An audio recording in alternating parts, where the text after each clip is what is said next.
Cultura Geral. Apoio Cultural. Faculdades Milton Campos. Venha ser referência. Estude com quem já é. Instituto Santa Terezinha. Ensinando com qualidade. Mais de 40 anos de experiência em ensino fundamental.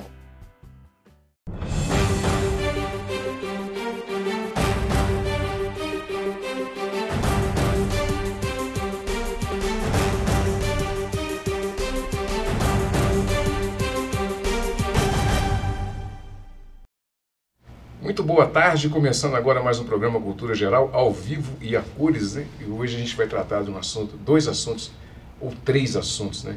Super importantes aí na vida, nessa vida líquida, nessa liquidez de Bauman aí que a gente tem vivido das relações humanas. E ela acaba esbarrando também nas relações das corporações, das empresas, na formação também dessas empresas, do corpo jurídico e tudo. E a gente precisa discutir isso e debater esse assunto sempre porque as coisas estão acontecendo com a velocidade tal que a sociedade às vezes não consegue acompanhar. As pessoas às vezes estão estudando, estão trabalhando, as coisas estão acontecendo e não estão sabendo o que está acontecendo de fato, tanto no mercado de trabalho, como também aquelas pessoas que querem empreender e não sabem como fazer, né? Hoje tem várias modalidades e uma das modalidades é a startup, né? Que está aí com uma fórmula nova, né? Bem líquida mesmo, né? Bem para adequar mesmo a necessidade não só do mercado, mas também da pessoa que empreende, né? Sejam todos muito bem-vindos a essa sala de bate-papo, é sempre um prazer fazer o Cultura Geral aqui, pelo menos segunda a quinta-feira ao vivo, né? Bom, nós estamos recebendo aqui a Júlia, seja muito bem-vinda, Júlia. Muito obrigada. Agora, graças a Deus, deu tudo certinho, né? Seja bem-vinda aí, um prazer te receber para a gente poder tratar desse mundo aí das startups, né? Vamos lá. Oi, Henrique. Um pouquinho de algoritmo, um pouquinho de criptomoeda de novo. Uai, né? Você estava em Portugal. Estava lá, tive a oportunidade de fazer um intercâmbio, né, pela Faculdade Milton Campos. E tive lá os últimos 4 meses estudando um pouquinho. Acabou que não foi tanto nessa área de tecnologia, mas deu para fazer um intercâmbio cultural interessante. Dá para mexer em algumas coisas, né? Acaba que... Sempre a gente aprende alguma coisinha ou outra, né? Ô, Júlio, vamos começar esse bate-papo. O futuro é as startups? O que é uma startup? Eu acho que o presente já são as startups, de verdade. Uma startup nada mais é do que um estágio de uma empresa. Na verdade, pode ser antes mesmo da empresa existir. Então, pode ser desde quando a coisa é um projeto conjunto, né? Pessoas se juntando ali, se unindo em torno de uma ideia, seja para criar um produto, para criar um serviço. O que importa é que vai ser feito alguma coisa diferente do que tem sido feito até agora. Não tem muito conceito consolidado do que é uma startup, não, mas normalmente reúne alguns requisitos para falar, né, para conceituar, para classificar uma empresa ou um projeto se é startup ou não. Normalmente considera-se que tem diretamente ligado à inovação, então é isso que eu falei, que é fazer algo ou que sempre foi feito de uma forma totalmente inovadora, ou criar um produto ou serviço totalmente novo, e isso é o que a gente vê todo dia, produtos e serviços sendo criados e que impactam diretamente o nosso dia a dia, como que a gente, né, vive. Outra coisa é a escalabilidade, que é quando você, sem aumentar consideravelmente o investimento, você consegue ampliar o seu público-alvo, então você com mais ou menos a mesma estrutura de que quando você começou, você consegue atingir um público e aumentar essa expansão, esse alvo exponencialmente. Então, com a mesma estrutura, você atende Belo Horizonte, Nova Lima, e daqui a pouco, investindo um pouquinho mais, você já está afetando o Brasil, e um pouco mais você está no mundo. Isso a gente vê também, assim, diretamente ligado às startups, principalmente as que têm essa visão global. Que tem algumas startups que são locais, são produtos locais. Mas quando se tem essa ideia de mundo, quando é alguma coisa que não é muito ligado à cultura, essa escalabilidade é maior ainda. Que mais que eu posso falar a respeito? É principalmente isso, escalabilidade e inovação. E não necessariamente é diretamente ligado à tecnologia. Todo mundo acha que startup tem que ser uma empresa da área de tecnologia. Não é bem assim. A tecnologia está envolvida, mas como em todas as outras empresas, né? Como na nossa vida. É mais a questão da inovação, é o que mais faz a diferença mesmo. O que a pessoa que vai empreender hoje com essa liquidez aí de todas as relações, né? Porque a pessoa que vai empreender, quais são os cuidados que ela precisa ter E porque tem gente que pensa, você fala, não, vou montar uma startup aqui, uma ideia de startup, vou vender ela por R$1 milhão, né? Vou ficar rico do dia para a noite, né? Como que é empreender nesse meio, assim? Eu não acredito que seja muito diferente de empreender na economia tradicional, digamos. Você tem que ter coragem, tem que estar disposto ali a arriscar. Outra coisa que eu não falei quando você perguntou as características de uma startup é que o risco é inerente, como em todo um empreendedor tem que estar pronto para arriscar. Só que sempre, em função da inovação, desse caráter tão forte da inovação, no caso da startup, o risco ele aumenta um pouco. Porque pode ser uma coisa que pode ser recebida assim, nos braços do povo, muito bem-vinda, todo mundo ama, mas pode ser uma coisa que podia ser um problema só seu, uma dor só sua, como se fala, né, na área de startup. Então, isso vai direcionar realmente o caminho aí do empreendedor nesse sentido. Então, ele tem que estar disposto a inovar, a arriscar, né? Ele tem que preocupar com o cenário. Então, ele tem que analisar o cenário para analisar a concorrência, ver se já tem alguém fazendo isso, como que funciona, ou então como que até hoje foi feito como isso que eu pretendo fazer. Ou não, nunca existiu. Eu quero, sei lá, lançar uma viagem para Marte, ninguém nunca foi. Como é que vai ser isso? E aí se preocupar com o regulamento, a legislação, isso aí é a nossa área, né, na verdade. Mas tem que pesquisar o nome, para ver se o nome já existe, já tem concorrência, senão você vai ter que mudar seu nome, vai ter que ver onde vai ser a sede, analisar o mercado, preocupar-se aí com o arcabouço tributário, né, que é super complicado já na economia tradicional. Imagina na área de startups e de inovação, que que tem muita coisa que nem foi pensada ainda, né, que a Receita Federal, a Fazenda Estadual ainda estão sendo consultadas a respeito. E isso a gente vê, então assim, a parte legislativa e regulatória tenta acompanhar, mas pode ser que você vai ter percalços por aí. E aí, sempre estando acompanhado de um bom contador e um bom advogado, você vai conseguir minimizar o seu risco nesse sentido, porque a maioria das vezes você vai ser muito bom na sua área de atuação. Então, se é uma startup de RH, se é uma startup de engenharia, se é uma startup do que for, o core business que a gente fala, que é o que realmente é o carro-chefe da empresa, teoricamente o empreendedor domina muito. Mas essa parte extra, que é exatamente onde todo mundo tropeça, tem que ser acompanhado, senão tem muita chance de você não colocar no seu plano de negócios aqueles valores, fazer ali a contingência necessária e você ser multado ou penalizado depois por uma coisa que falha a sua empresa, ou que você tem um risco trabalhista que você não imaginava. Então, assim, tem que estar preparado para enfrentar isso e acreditar que não é uma brincadeira. Não é vou abrir uma startup, vou trabalhar de bermuda e chinelo de madrugada. Não é, né? Pode até ser, não tem problema nenhum. Sim. Mas tem que lembrar que é uma empresa que funciona na economia tradicional também. Né? Tem aí o mercado consumidor, tem o mercado, tem a legislação toda, trabalhista, tributária, societária, empresarial, que ainda rege esses negócios. Então tem que estar pronto para brincar. Como é que fala? Eu brinco que é de gente grande. Não é? Isso é brincadeira de gente grande. É brincadeira de gente grande. Perlato. E aí, meu cara? Deixa eu pular para você, a gente falar um pouquinho de criptomoeda que eu coloquei no banner que a gente vai falar. Bom, quem investiu 20 hoje está com 4, né? Hoje está com 4, mas está melhor do que estava ontem, né? Que já, de algumas semanas para cá, saiu de 3.500, que foi uma estagnação já longa do mercado, e foi para 4 com alguma projeção de subida aí, né?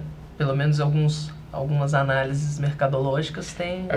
Nós tínhamos acertado quando nós falamos que os bancos, né, as instituições financeiras iam tomar conta da criptomoeda. Nós conseguimos acertar mais ou menos isso aí. Eu vejo esse cenário como um cenário de crescente possibilidade. Houve o projeto de regulamentação, o PL 2303 de 2015, ele foi arquivado agora porque já tinham algumas legislaturas que ele não tinha sido votado e pelo regimento interno da Câmara ele foi arquivado. Mas a gente não sabe qual que é o futuro disso, porque existe uma forte intenção das instituições tradicionais, principalmente com relação ao uso da tecnologia por trás da Bitcoin, que é o blockchain. Essa tecnologia já tem sido incorporada em alguns produtos financeiros, Instituições como o próprio Banco Central já têm sinalizado que vão utilizar no futuro recente, vão criar sistemas baseados em blockchain. Então, assim, a tecnologia realmente é algo revolucionário. O valor da criptomoeda em si, ele faz, né, a gente estava conversando aqui mais cedo, ele remonta até as épocas de especulações como a especulação das tulipas, a tulipomania nos Países Baixos, né? Em 1637 e 36, houve um crescimento muito grande de um mercado de venda de futuros de tulipas, na qual as pessoas compravam tulipas e começaram a comercializar com tulipas, com brotos de tulipas que não haviam nem nascido. E aí aquilo começava a valorizar, assim, de repente você vendia a sua casa para comprar uma tulipa, que foi algo similar com o que aconteceu com o Bitcoin agora, pouco tempo atrás. E algumas pessoas acabaram ganhando muito dinheiro com isso e outras acabaram perdendo muito dinheiro, como sempre. Para alguém ganhar, alguém tem que perder. Isso é inevitável, né? O Henrique, e os algoritmos? Como é que a gente trabalha essa coisa dos algoritmos? Nós estamos falando das startups aqui, que está interligado, né? Tá interligado demais. Eu vejo a questão dos algoritmos hoje como dentro dessa questão de startup, isso casa muito bem, porque é a questão do intangível. Existe hoje uma nova forma de desenvolver negócios que é diferente daquela era tradicional, na qual o empreendedor ele adquiria várias máquinas, vários bens e a empresa dele, eles faziam uma avaliação e ela tinha uma série de ativos e aquilo ali depreciava e tinha uma série de regras contábeis que aplicavam. Hoje em dia, a era da tecnologia quebrou um pouco com esse paradigma, tornou um pouco mais difícil fazer essa avaliação. Porque tem empresas que não valem nada até elas serem associadas com uma determinada coisa e elas passam a valer muito e passam a ter uma rentabilidade assim, assustadora, extraordinária. E essas empresas elas acabam tendo linhas de produto diferenciadas dentro dessa esfera do algoritmo, a tecnologia da informação, os dados da informação por trás disso aí. Por exemplo, pensar que hoje você pega uma corrida de Uber que é mais barata que a de um táxi. Você tem uma segurança ali, você pega, coloca no seu celular, você acessa e já tem um banco de dados que fala de onde você foi, para onde você foi, quanto tempo você gastou, qual que é o caminho que o motorista percorreu, e aquilo gera um dado para a Uber que ela pode transacionar com isso no futuro. Isso é uma aplicação. O Facebook, por exemplo, por meio de uma sistemática que é descrita como câmara de eco, ela faz, por meio do logaritmo, a criação de grupos que são hegemônicos. Por exemplo, se você curte muitas páginas com um alinhamento político determinado, se você curte páginas de um candidato político, de repente começam a aparecer mais coisas daquele candidato. Você começa a fazer pesquisas na internet, pesquisas no Google para comprar uma moto e de repente começam a aparecer anúncios de moto constantemente ali te bombardeando. Tudo isso essa tecnologia dos algoritmos sendo inserida no cotidiano. E é uma coisa que pode ser usada para o bem, e pode incluir, pode trazer coisas novas e perceber que como aquelas pessoas estão dentro daquela bolha, inserir coisas novas, que seria uma política contra-hegemônica, já tem alguns grupos estudando isso, ela ainda tem sido utilizada para criar segmentos apertados ali, grupos separados dentro de um grupo maior na sociedade. Acaba sendo uma aplicação, ao meu ver, um pouco desviante do que poderia ser. Ô Júlio, inteligência artificial. Eu ia puxar esse gancho agora. Né? Como é que a gente trabalha, como é que a gente pode imaginar que ela está aí, sendo utilizada, né? E a tendência é eliminar algumas carreiras tradicionais, algumas profissões que tem... As pessoas falam, isso não vai acabar. Vai acabar. Né? Pelo menos a forma em que é feito vai acabar. Vai acabar. Eu falei que eu ia puxar o gancho pelo que o Henrique está falando, porque quando fala assim algoritmo, programa de computador, né, cai diretamente nesse ponto do inteligência artificial, machine learning, IoT, que é a internet das coisas, e assim sucessivamente. É um admirável mundo novo. E o que o pessoal está focando muito, ao mesmo tempo em que é importante sim ver que carreira vai acabar ou não vai acabar, o que eu faço, meu Deus, eu tenho 20 anos, que vestibular que eu faço, será que minha carreira vai existir, não vai, né? Vestibular não, porque 20 anos, 16, 17 anos começa a escolher a carreira. Tem uma série de estudos que estão apontando que daqui a um tempo, e eu não lembro exatamente a estatística, mas daqui a um tempo, as pessoas, tanto por viverem mais, quanto por essa velocidade que a gente está vivendo agora da revolução, as pessoas vão ter 3, 4 empregos diferentes, ocupações diferentes ao longo da vida. Então não é emprego diferente, trabalhar em lugares diferentes, não. Se hoje eu sou advogada, pode ser que amanhã eu vá trabalhar com marketing, depois eu resolvo fazer engenharia. Estou dando exemplos com as atividades que a gente tem hoje, mas a longevidade da população está muito alta, a rapidez de mudança das coisas já está muito alta, imagina daqui a um tempo em que só tende a evoluir. Então, vai ser o natural. E aí, não acredito que a gente tenha que ter medo, não acho que a inteligência artificial é o robô dominando o mundo, que a gente vê em filme desde dos anos 60, 70. Blade Runner. Não acredito de verdade. Eu acho que a gente tem que estar, sim, preparado, mas não acredito que tenha mudado tanto, pelo menos na minha geração, eu tenho 36 anos, desde sempre eu escuto que eu tenho que estar atualizada, que eu tenho que participar de congresso, seminário, ler, antigamente a gente lia livro, hoje você pode ler artigo, pode ler notícia na internet, não interessa mais a mídia, mas a informação continua sendo imprescindível. E aí você, acompanhando isso, não tem muito como você ficar de fora. O que pode acontecer é você migrar a sua atividade, focar talvez no que seja menos trabalho braçal, trabalho repetitivo. Então, eu dou um exemplo que eu vejo na minha área, que eu sou advogada. Tudo que é repetitivo, a máquina tende a fazer melhor do que o homem. Então, quando eu era estagiária, copiava e colava, era Ctrl+C, Ctrl+V em peça, hoje um software pode fazer muito mais bem feito e com muito mais chance de não ter erro, uma peça dessa que tem que ser, que muda pequenos detalhes, do que um estagiário faria, do que um próprio advogado faria, seja pela atenção, o erro humano, ele aparece mais fácil nessas coisas. Ou então, coisas que a precisão tem que ser muito alta, como, por exemplo, na medicina. Você vai fazer uma cirurgia no cérebro, menos que 1 milímetro que você erre, você pode lesar a pessoa, e aí a cirurgia que poderia ser um sucesso deixa de ser. Você pode atrapalhar o resto da vida da pessoa. Tudo isso a tecnologia pode ajudar, e vai ajudar, e já está ajudando. Diferentemente do que pegar o cirurgião e tirar ele da sala de cirurgia. Não acredito que seja isso. Ele vai fazer a parte estratégica, ele vai pensar o que vai ser feito, o diagnóstico vai ser dele, mas na hora de abrir o cérebro e enfiar um instrumento lá dentro, colocar um laser que pode lesar a pessoa ou curar uma pessoa, vai fazer toda a diferença. E por isso que eu acredito que não vai extinguir profissão nenhuma. Quer dizer, profissões, cargos que existem hoje vão sim, mas o profissional vai migrar para outras atividades, dentro da mesma área de atuação, né?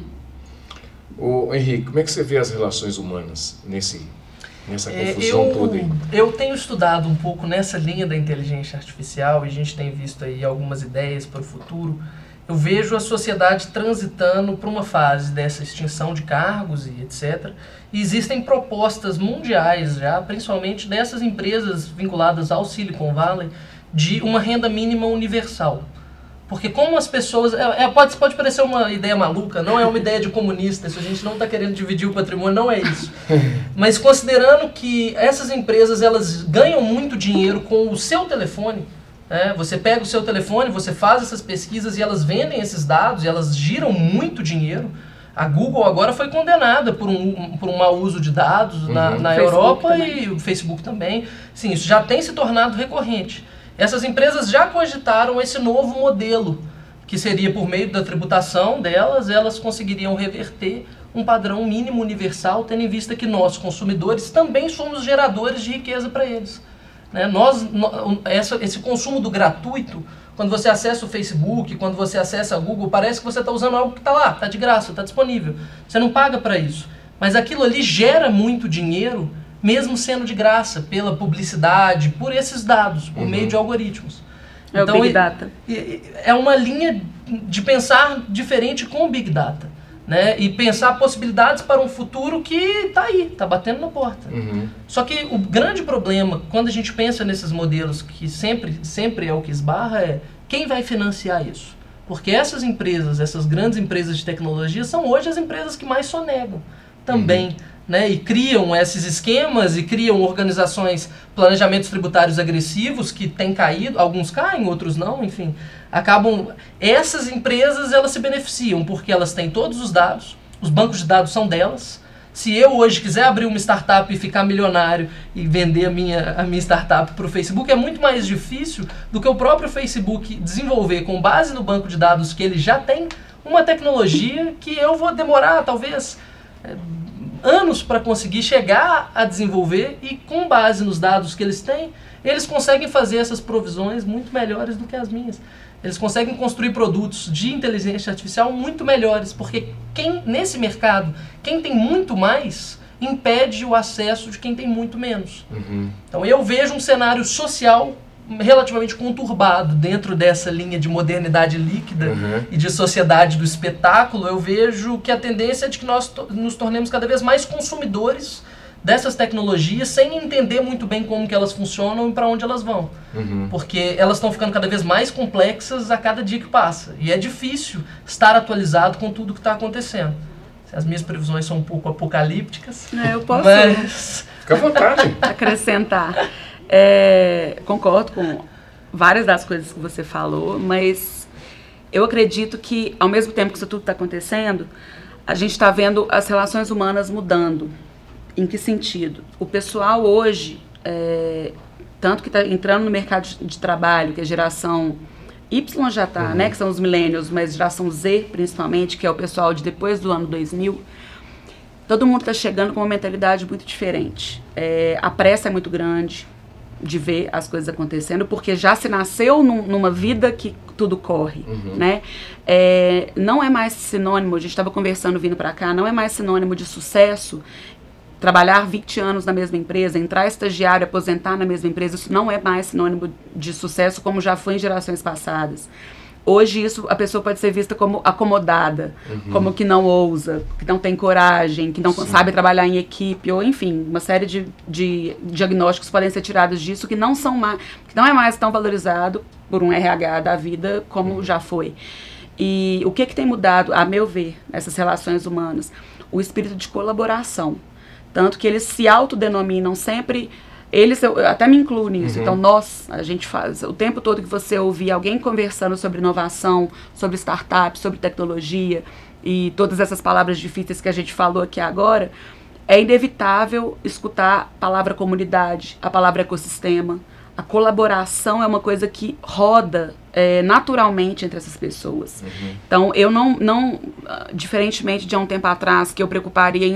Eu tenho uma ideia genial, eu não vou contar para ninguém, eu quero essa ideia para mim, vou guardar ela e posso nunca abrir nenhuma empresa, não fazer nada com ela, mas eu também não vou contar porque eu não quero que alguém roube a ideia. A cabeça hoje é outra. A cabeça eu vou pegar minha ideia, vou soltar aqui, vou chutar ela pro alto e todo mundo vai contribuir para ela virar. A gente fala virar. E se no meio do processo não virar, viu que está dando errado, a avaliação é continuamente feita. Diferente de uma empresa convencional que se faz lá avaliações e meta, um semestre ou um bimestre, não interessa. A da startup é contínua, porque não se tem tempo a perder. Se você está indo na direção errada, você viu, eles falam pivotar, vem do inglês to pivot, você pode pegar a mesma equipe, pegar a ideia e ou jogar no lixo, ou pegar um pedacinho da ideia que está dando certo e todo o resto que está dando errado, joga fora, vira para outra direção e bola para frente. Não é sinônimo de fracasso. Pelo contrário, a maioria dos empreendedores de sucesso já faliram 2, 3 startups, até atingir o primeiro unicórnio, que é as startups que são, como são chamadas startups, que valem mais de $1 bilhão. Então, realmente, eu acredito que nesse sentido as relações humanas ficaram mais bonitas. Aí você está com o viés apocalíptico, eu estou um pouco com o viés romântico, talvez, mas é porque eu vejo isso no meu dia a dia. Sim. Se eu tenho um contador muito bom, se eu tenho um desenvolvedor muito bom, um programador muito bom, eu não vou querer ele só para mim. Se você me pedir dica, eu vou recomendar. Isso é muito diferente. Mesma coisa com advogado, mesma coisa com locação de espaço. Enfim, todos os fornecedores. E isso é muito palpável. Essa relação, tá aí talvez essa coisa das profissões e elas serem interrompidas, né? Não sei, eu falo assim, deixar de existir, acho muito complicado, mas elas seriam interrompidas por essa nova forma de relação, essa relação assim de você, se o cara é bom, você indica e ele já começou a trabalhar com você, já aprendeu outra coisa, ele começa a fazer outra coisa e ali ele começa a mexer, vai ter que fazer, tá tudo ele mais vai ter fluido. que espoletar, sim. Eu acredito que sim, eu acho que tá tudo mais fluido. Essa coisa que a gente vê de você, de home office, você pode trabalhar, você pode morar aqui e seu sócio está na Tailândia e vocês conseguem trabalhar. Tailândia talvez seja difícil por causa do fuso horário, mas enfim, você pode estar em países diferentes, as fronteiras não existem mais, exatamente em função disso. É tudo fluido, é tudo líquido. Você colocou isso muito bem. Então, assim, eu sou uma programadora, né, um desenvolvedor. Eu sou freelance, né, freela, que o pessoal fala. Eu posso trabalhar em 5 projetos diferentes e tudo bem, desde que eu dê conta. E outra, se eu estou aprendendo uma coisa porque eu estou aqui mexendo, programando para você, numa demanda sua específica, eu posso tirar ideias do que eu estou fazendo para você, inclusive pedaços de código e tal, e usar para o meu outro cliente, e tudo bem. Tá muito mais uma sensação de vamos vencer juntos do que de vamos, tipo assim, eu quero ser o primeiro e você morra. Isso mudou e eu vejo isso muito claramente, inclusive na forma em que os eventos e atividades de marketing da área da inovação acontecem, que é como se fossem gincanas, de colaboração, é trabalho em grupo. Então você junta ali um pessoal, lança um desafio, Hackathon, Campus Party, tem vários, Weekend, né, Startup Weekend, tem uma série de desafios que o pessoal se junta no fim de semana, no seu tempo livre, é como se fosse jogar videogame, quero passar de fase, vamos aqui bater o chefão, só que todo mundo junto. Esse espírito é muito forte, e eu acho que isso, se vai mudar, se vai acabar a profissão ou não sei, mas eu acredito que todo mundo, se alguma acabar, vamos supor, algumas vão acabar mesmo, não vai ter mais trocador de ônibus, não vai ter mais caixa de supermercado, essas coisas tendem a acabar, né? Tudo que é humano é mais caro e quando é repetitivo tende a ter mais erro. O que vai acontecer? Vai acabar sendo substituído. Por mais que a gente tenha aí pressões populares e sindicatos, é o natural. Pode demorar mais ou menos, mas tende a acabar. Agora, o próprio ecossistema tende a absorver isso em outras formas, de outras formas. Exatamente por essa ideia que eu sinto, eu posso estar um pouco otimista, Henrique, mas eu sinto isso de verdade no meu dia a dia. Eu sentiria isso se o trabalho fosse mais valorizado do que o capital. Né? Numa economia que valoriza muito o capital e que a rentabilidade do capital é muito superior à rentabilidade do trabalho, eu vejo essa diferença social, isso crescendo nesse cenário de tecnologia. Porque, querendo ou não, existe uma grande parcela da sociedade que não é incluída nessas revoluções tecnológicas. Né? Eu me considero um privilegiado, talvez você também seja, né? Que nós estamos inseridos aí no olho do furacão. Né? A gente fala de Bitcoin, a gente entende mais ou menos aos trancos e barrancos, mas entende mais ou menos como que funciona. A gente fala de startup, a gente fala de uma série de tecnologias aí que muitas pessoas nem ouviram falar. Sim. Você pega e o cidadão médio, que é provavelmente esse que exerce essas profissões que você falou que vão ser extintas, ele é que é colocado, eu acho, que na reta. Né? É ele que talvez vai ter que trabalhar para uma Uber e que vai acabar minimizando os rendimentos dele para maximizar um rendimento dela, e aí ele vai ter que trabalhar 12 horas por dia. Ele vai ter uma opção, mas não necessariamente é uma opção dentro de uma sociedade nessa utopia da tecnologia. Porque eu acho que a tecnologia poderia trazer essa utopia à vida, se o nosso mundo fosse um pouco menos desigual. Não, eu não estou sendo utópica, não acredito. Mas eu vejo uma possibilidade de um mundo... eu vejo a possibilidade de um mundo muito melhor com a tecnologia. Mas eu também vejo a possibilidade disso sendo usado para criar um mundo ainda mais desigual. Não. E eu vejo isso... Os órfãos da tecnologia? Mas seria talvez um bom título, assim, né? Os órfãos da tecnologia, algo meio sensacionalista, mas ele acaba criando uma realidade. Essa realidade existe. Mas isso é o ser humano. E sempre por trás da tecnologia estarão seres humanos. Claro. Então, assim, isso não é a tecnologia, na minha cabeça. Mas a tecnologia, como você disse, ela tem uma escalabilidade muito grande. Então, a tendência de acelerar esses processos é muito grande também. Então, se a gente já está num processo de aumento de desigualdade social, a escalabilidade disso dentro da tecnologia é assustador. Assim como poderia, se a gente estivesse num processo reverso, de trazer uma equalização de uma forma muito mais rápida. Mas eu vejo que o momento do mundo hoje não é um momento da geração do conhecimento. Mas se você pensar que a democratização de acesso a essas tecnologias cresceu tanto Eu que... não sei Não, pense até que bem. ponto elas são Todo tão mundo, o Brasil é um dos democráticas países... assim. Uai, todo mundo tem um smartphone hoje em dia. Há 5 Mas anos já não era o fato assim, de ter há um 10 anos já não era smartphone assim. não quer dizer que Deixa eles só- manipulem deixa bem essa informação. Só concluir. Ah, não, o conhecimento vem antes da informação. É claro que ele tem uma base, né? Tem que ter uma base. Mas você pode perguntar para qualquer pessoa. A vida dela mudou depois do smartphone. Com certeza. E é qualquer pessoa, independente de raça, de instrução. Todo mundo quer ter ali, tá ali com fone de ouvido no ônibus, escutando. Pode ser jornal, pode ser música, pode ser podcast, não interessa. Tá ali, entendeu? Então, Nós assim, estamos vivendo isso um é uma momento- democratização, a meu ver. E é um acesso que a pessoa vai buscar o conhecimento ao que ela tem interesse ali, na mídia e no computador. No computador quase ninguém tem, né? Smartphone todo mundo tem. Deixa eu fazer um intervalinho pra gente tomar uma água, senão a gente não faz um intervalo. Vou fazer um intervalinho, daqui a pouquinho a gente volta. E tem um livro interessante que chama Reflexões Impertinentes. Um livro muito bom para ser lido. Daqui a pouquinho a gente está de volta com mais Cultura Geral.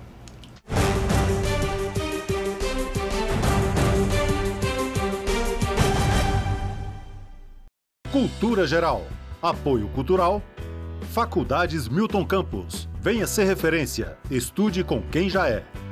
Instituto Santa Terezinha. Ensinando com qualidade. Mais de 40 anos de experiência em ensino fundamental. A terra só tem um pouquinho de água. A gente liga, deixa a torneira todo dia ligado. Fecha. Você pegar um balde, pegar a água onde lava as roupas, aí lava o carro. Eu cuido com muito carinho a água. O planeta é lindo demais, a gente não pode deixar ele morrer. Apoio TV Banqueta. Quanto mais mochilas se fecham, mais oportunidades se abrem para todos. Sua colaboração não financia só mais um caderno. Quando você doa, dá a chance para milhares de crianças e adolescentes continuarem estudando.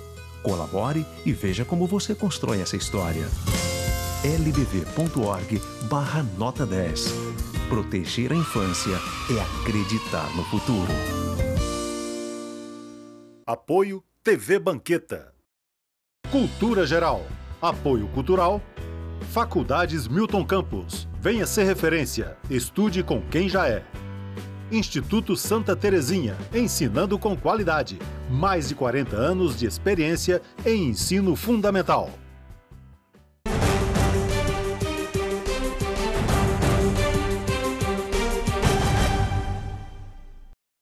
Bom, de volta com Cultura Geral, a gente para aqui, mas a gente continua, viu, gente? Só para isso, fica no intervalo aí, mas a gente continua conversando aqui. Júlio, deixa eu te perguntar uma coisa. Como é que nós vamos fazer com a educação nesse... Como é que vai trabalhar esses meninos aí que vêm consumindo a informação cada vez mais nova, né? Meninos de 8, 9 anos estudando teoria da relatividade, ou conversando, ou pelo menos ouvindo falar nessas coisas. Crianças de classe média alta para cima ali, que tem rotina de adulto, né? Não tem tempo mais, assim, o dia está tomado por tudo. E aqueles meninos que é da periferia, está valendo um negócio interessante, que nós vamos discutir aqui semana que vem. Tem uma pesquisa eu li na Exame. 92% dos meninos da periferia que traficam para ajudar as famílias, né? Então, nós temos assim, isso dentro do que o Perlato também estava falando, essa preocupação social, nós temos assim um trator que está vindo, que é essa coisa da modernidade tecnológica, ela está vindo, mas em compensação ela não é acessível para todo mundo, né?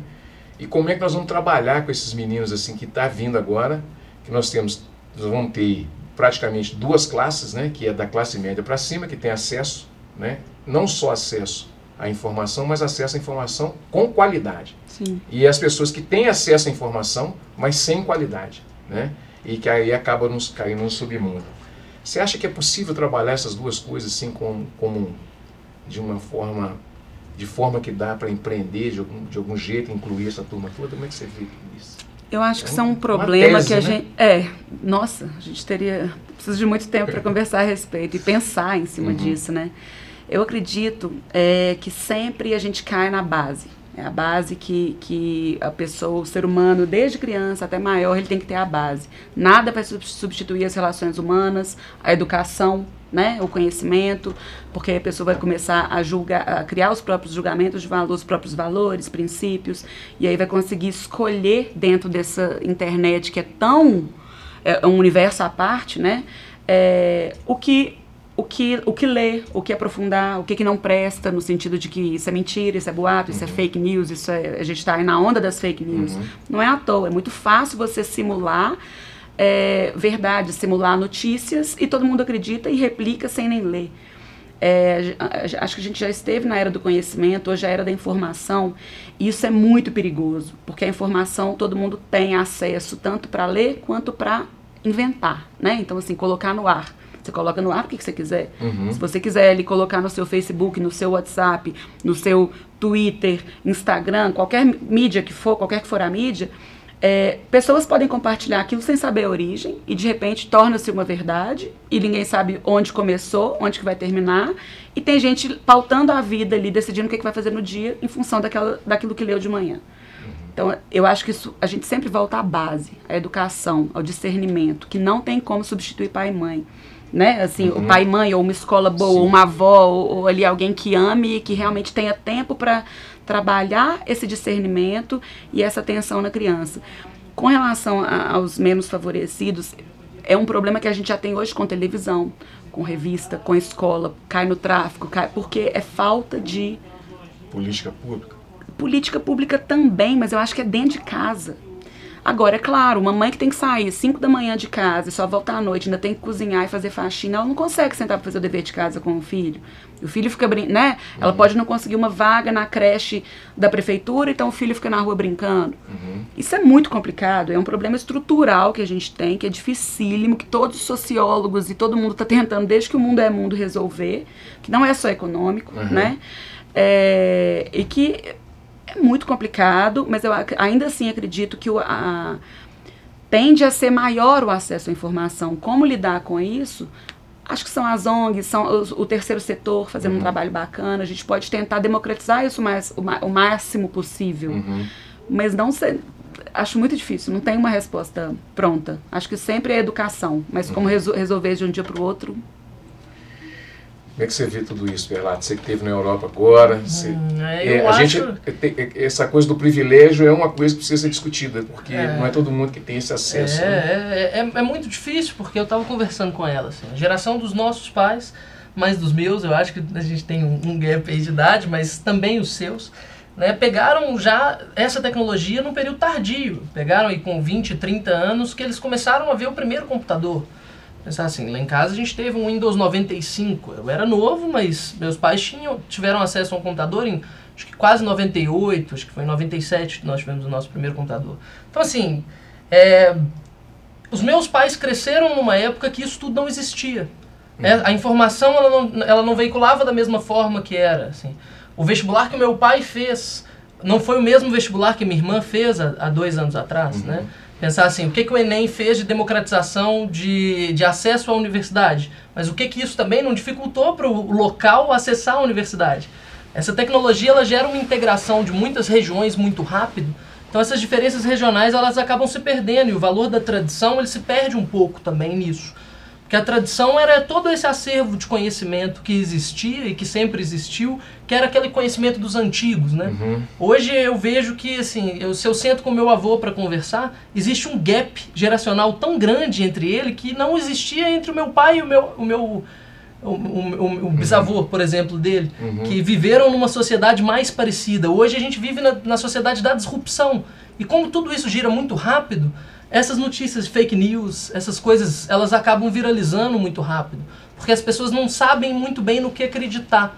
Né? Nessas andanças na Europa aí que eu tive, eu tive a oportunidade de ir com um professor meu à Universidade de Barcelona. E lá a gente conversou com um professor, Miles, que ele escreve sobre a questão da sociedade da ignorância. que hoje nós temos a Torre de Babel do conhecimento online, né? Hoje nós temos todas as ferramentas do conhecimento à nossa disposição. Se eu quiser ler um livro de Platão, eu abro a internet e eu acesso ele de graça agora no meu telefone. Mas o que me impede de acessar esse livro? Porque algo me impede de acessar esse livro, né? Se você tentar abrir agora e tentar ler, talvez você não passe da terceira página. É aquela coisa, a gente tem todo esse acervo, você pode ler todos os filósofos e os teóricos mais maravilhosos do mundo, você tem todo o conhecimento na sua mão, mas você não usa isso. Por quê? Porque as chaves, esse conteúdo ele é encriptado, né? Entrando aí talvez na onda da tecnologia, existe uma criptografia por trás desse conteúdo, que é uma cultura crítica, uma base que vem da educação, e é uma educação de base que proporciona isso. E não é aquela educação conteudista da escola tradicional, de você estudar uma química avançada, de você saber como que aquelas partículas funcionam ali. Isso tudo tem perdido um pouco do sentido, porque hoje você tem uma dúvida em alguma coisa, você abre o Google e está lá. Na tela do seu telefone você tem acesso ali a todas aquelas informações. Então eu acho que a educação ela tem que ter uma guinada, ela tem que ter uma reformulação no sentido de estimular exatamente esse arcabouço crítico da pessoa para com a informação que é absorvida. É um conceito um pouco complexo, mas assim, sempre perguntar por quê? Por que é assim? E tentar encontrar a raiz daquele conhecimento. Porque muitas vezes é assim que você combate uma informação mentirosa. Quando você vira e fala assim, ó, parece, eu escutei isso aqui, mas eu escutei aquilo ali e isso bateu e deu uma dissonância ali. Por quê? Eu quero saber muito como é que funciona. Por que é assim? Por que a água ferve assim? E estimular as pessoas com esses conteúdos práticos, com o dia a dia. Assim, é uma coisa que a escola já deveria ter reformulado há muito tempo, né? Nossa educação é da era da Revolução Industrial, como você tinha colocado aí. Assim, eu acho que a gente nunca viveu a sociedade do conhecimento. E hoje a gente também não vive a sociedade da informação. Eu vejo mais entrando, a gente vamos assumir aqui as cadeiras opostas, né? Para ter o anticristo aqui também, eu gosto de exercer esse papel. Mas eu vejo que hoje a gente vive numa sociedade de desinformação. Porque qualquer coisa que a gente for conversar aqui, ninguém domina completamente aquilo. Por quê? Porque como o mundo está todo conectado, todo mundo está produzindo coisa ao mesmo tempo, a gente tem uma produção muito grande de conhecimento e um tempo muito curto para absorver. Né? Então, como tem conteúdo demais, você não sabe muito bem onde procurar, e você não sabe onde começar, e aquilo gera um ciclo vicioso que, no fundo, acho que você nem quer mais. Você se torna o consumidor do iPhone, que vai ter o smartphone, né, naquela linha. Você consome o produto, você tem a tecnologia, às vezes você tem até a chave tecnológica para acessar, mas aquilo ali, existe uma limitação que não te ensinaram a superar, e que é muito difícil superar sozinho. Fazer essa análise sozinho, sem ter uma bagagem, é muito difícil. Bom, gente, Júlia, muito obrigado por esse bate-papo. Passou rapidinho, né? Passou, nem percebi. Pois é. Mais uma vez, muito obrigado pela participação. Gente, ficamos por aqui com a Cultura Geral. Amanhã estaremos de volta aí com mais Cultura Geral, falando de direitos humanos. Um grande abraço e até amanhã, se Deus quiser.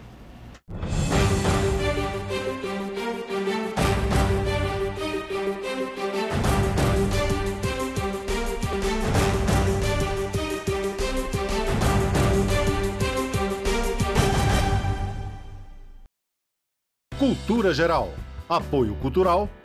Faculdades Milton Campos. Venha ser referência. Estude com quem já é. Instituto Santa Terezinha. Ensinando com qualidade. Mais de 40 anos de experiência em ensino fundamental.